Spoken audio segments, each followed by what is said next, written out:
या एका पुस्तकामुळे स्त्री स्वतःला नव्याने ओळखू शकते आणि कदाचित पुरुषही स्त्रीला जास्त चांगलं समजू शकतात. पण नेमकं असं काय आहे सखीमध्ये जे इतक्या लोकांच्या मनाला भेटतं? आजची माहिती शेवटपर्यंत बघा, कारण हे पुस्तक फक्त गोष्ट नाही, हा अनुभव आहे. मैत्रिणींनो, आज आपण बोलणार आहोत अशा पुस्तकाबद्दल जे वाचल्यावर अनेक जणी म्हणतात हे तर माझ्याच आयुष्याबद्दल आहे. व्ही.पी. काळे यांनी लिहिलेलं सखी हे फक्त पुस्तक नाही बरं का, तर स्त्रीच्या भावना, तिचे संघर्ष, प्रेम, अपेक्षा, नाती, तिच्या मनात चालणाऱ्या हजारो गोष्टीचा आरसा आहे. कधी तुम्हाला असं वाटलंय का कुणी मला खरंच समजून घेत नाही? तर हे पुस्तक अगदी त्या भावनेवर बोट ठेवतं. पण महिलांनी हे पुस्तक का वाचावं? त्यातलं पहिलं पॉईंट सांगते. कारण हे पुस्तक तुम्हाला तुम्ही दाखवतं.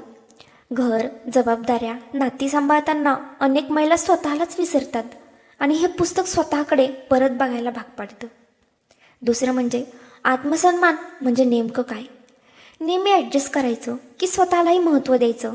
हे पुस्तक काही प्रश्न डोक्यात नक्की टाकतं. तिसरं म्हणजे रिलेशनशिप लेसन भारी आहे त्यामध्ये.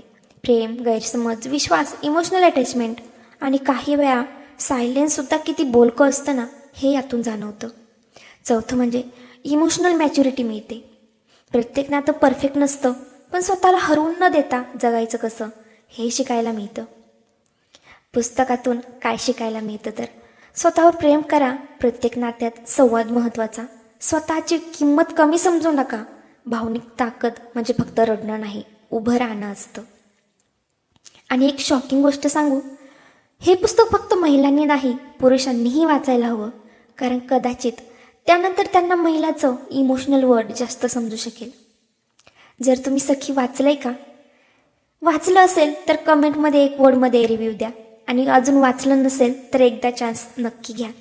कदाचित हे पुस्तक तुम्हाला स्वतःकडे बघायची नवी नजर देईल.